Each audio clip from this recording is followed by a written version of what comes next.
నిన్నటిదాకా వైఎస్ఆర్సీపీ పార్టీలో ఉండి బూచేపల్లి కుటుంబం సొమ్ముతిని ఈరోజు బూచేపల్లి కుటుంబంని జిల్లా పరిషత్ నుంచి దించేస్తా అని మాట్లాడుతున్నాడు. తన స్వలాభం కోసం ఎవరినైనా మోసం చేయగల మహానటులు బాలినేని శ్రీనివాసరెడ్డి అని ప్రకాశం జిల్లా పరిషత్ చైర్పర్సన్ బూచేపల్లి వెంకయ్యమ్మ విమర్శించారు. ఎందుకంటే రాజశేఖర రెడ్డి గారు పెట్టిన భిక్షని ఆయన బాలినేని వాసు గారు చెప్పడం జరుగుతుంది. జగన్మోహన్ రెడ్డి గారు కానీ వైవి సుబ్బారెడ్డి గారు కానీ రాజశేఖర రెడ్డి గారి లేకపోతే నీకు మినిస్టర్ పదవి కానీ ఎమ్మెల్యే పదవి కానీ అసలు వచ్చేదేనా? ఈ ఒంగోలులో నేను నాయకుడు అని ఒక రకంగా చెప్పుకుంటా ఉన్నావు. నాయకుడు ఏ రకంగా నాయకుడు అని ఈరోజు ఎప్పుడు ఏంటంటే నేను వైఎస్ఆర్ పార్టీ వదిలిపెట్టనని చెప్పి ప్రతి మీటింగ్లో చెప్పేవాడు. మరి ఇవాళ వైఎస్ఆర్ పార్టీలో వదిలిపెట్టి పోతూ కూడా జగన్మోహన్ రెడ్డి గారిని విమర్శించడం చాలా అన్యాయంగా ఉందని నేను చెబుతున్నాను. ప్రతిసారి ఏంటంటే ఏదో ఒక వంకలు పెట్టుకొని బూచేపల్లి మీద మా కుటుంబం మీద 2004 నుంచి సుబ్బారెడ్డి గారు 2004లో ఇండిపెండెంట్గా గెలవడం జరిగింది. తర్వాత 2009లో మాకు రాజశేఖర రెడ్డి గారు సీట్ ఇవ్వడం జరిగింది. 9లో శివప్రసాద్ రెడ్డి గారికి సీట్ ఇచ్చినప్పుడు ఆ శివప్రసాద్ రెడ్డి గారు గెలవకూడదని చెప్పి ఎంతమందినో పోటీ పెట్టించి అంటే బూచేపల్లి గెలవకూడదు, ఆయన ఒక్కడే గెలవాలి. మరి అందరికీ మనకి రాజశేఖర రెడ్డి గారే కదా సీట్ ఇచ్చింది, ఆయన అయితే గెలవాలి, ఇంకెవరూ గెలవకూడదు జిల్లాలో. ఆ విధంగా మమ్మల్ని ఇబ్బంది పెట్టడం బాలినేని శ్రీనివాసరెడ్డి అప్పటి నుంచి 2004 నుంచి ఈ రోజు వరకు మనల్ని ప్రతి ఎలక్షన్లో ఇబ్బంది పెడతానే ఉన్నాడు. ప్రతి ఎలక్షన్ శివప్రసాద్ రెడ్డి గారికి ఎవరినా ఒకరిని పెట్టి ఓడించాలి శివప్రసాద్ రెడ్డి గారిని అని ఆయన ఆలోచన అదే, ఓడించాలి బూచేపల్లిని ఓడించాలి. ఆయన బూచేపల్లిలో గెలవకూడదు, ఆయన గెలవాలి. ఏదైతే ఆలోచనతో ఉన్నారో బూచేపల్లి గెలవకూడదని అనుకున్నారో బూచేపల్లి గెలవలేదు. నువ్వేమైనా గెలిచావా? నువ్వు ఓడిపోయావు కదా. ఎవరు తీసుకున్న గుంతలో వాళ్ళే పడతారు, ఖచ్చితంగా పడతారు. ఈరోజు జగన్మోహన్ రెడ్డి గారిని ఆయనంట ఈసారి గెలవడంట, గెలిచే దమ్ము లేదంట. మరి గెలిచే దమ్ము లేదు. మొన్న మరి గెలిచాడుగా పులివెందర్లో, దమ్ముండి బట్టే గెలిచాడుగా. మళ్ళీ 19 నుంచి ముఖ్యమంత్రి ఎవరు చేసిన విధంగా ఎవరు చేయలే. ఆ విధంగా జగన్మోహన్ రెడ్డి గారు ముఖ్యమంత్రిగా చేసిన విధంగా ఆ విధంగా 5 సంవత్సరాల దిగ్విజయంగా జగన్మోహన్ రెడ్డి గారు చేసాడు ముఖ్యమంత్రిగా. అదేవిధంగా అప్పుడు ప్రతిసారి కూడా మొన్న 2024లో ఎలక్షన్లో మా మీద శివప్రసాద్ రెడ్డి గెలవకూడదని చెప్పి 20 మందిని 30 మందిని పెట్టాడనమాట. తిప్పి గెలవకూడదన్నారు. ఆయన ఏదైతే ఆలోచన చేశాడో ఆయన ఆలోచన ఆయనకే కొట్టింది, ఆయనే ఓడిపోయాడు.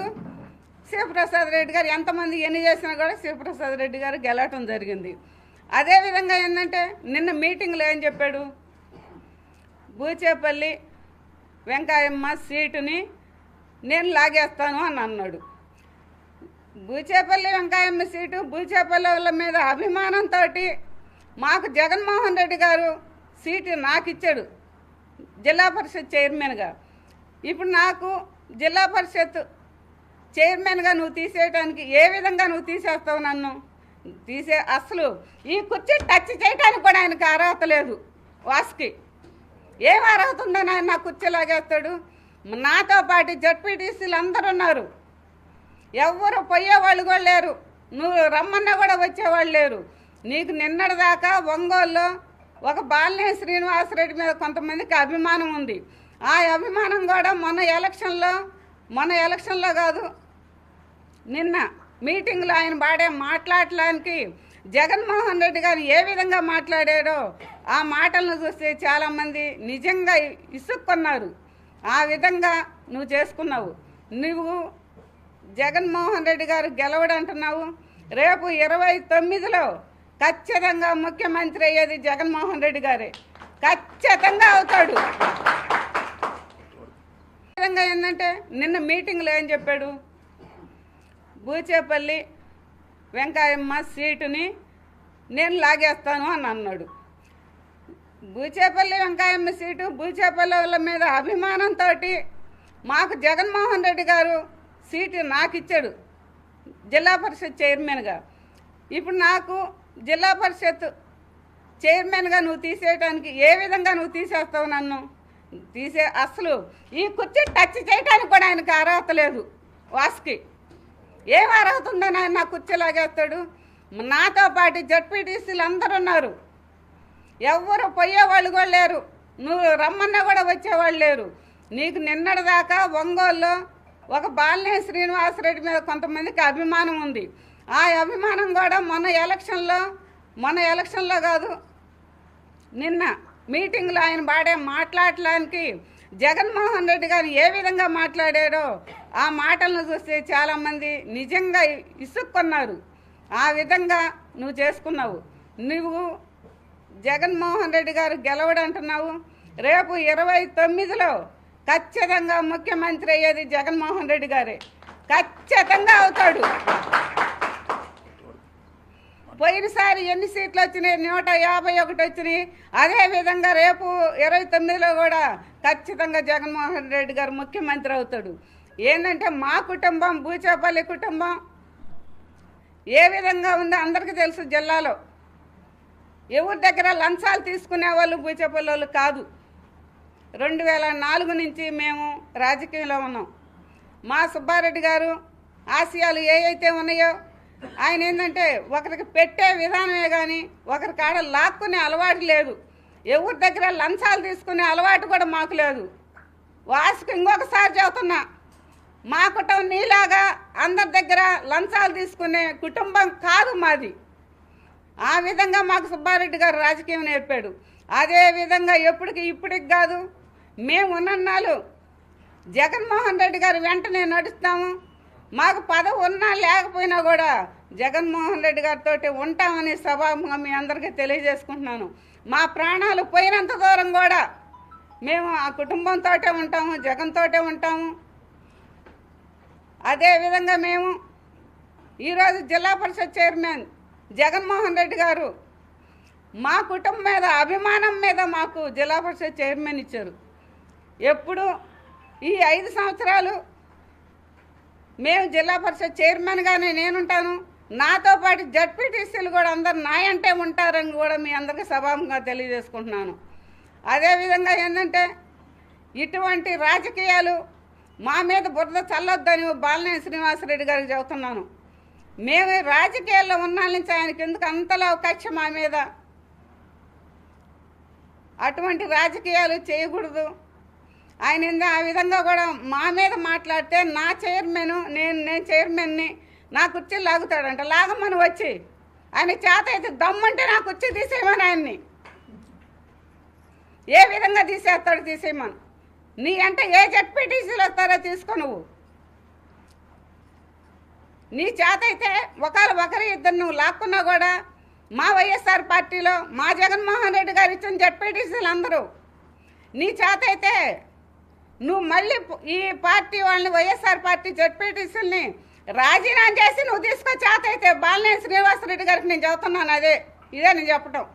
నీకు చేత అయితే తీసుకొని మళ్ళీ నువ్వు జనసేన పార్టీలో చేర్చుకొని నువ్వులా అప్పుడు మళ్ళీ జడ్పీటీసీగా గెలవండి మీరు చేత అయితే. ఇవన్నీ జగన్మోహన్ రెడ్డి గారు ఇచ్చిన జడ్పీటీసీ నెంబర్లవే. మేమందరం ఈ 5 సంవత్సరాలు మా సీటుని ఎవరు కదిలించలేని కూడా సభాముఖంగా మీ అందరికీ తెలియజేసుకుంటున్నాను.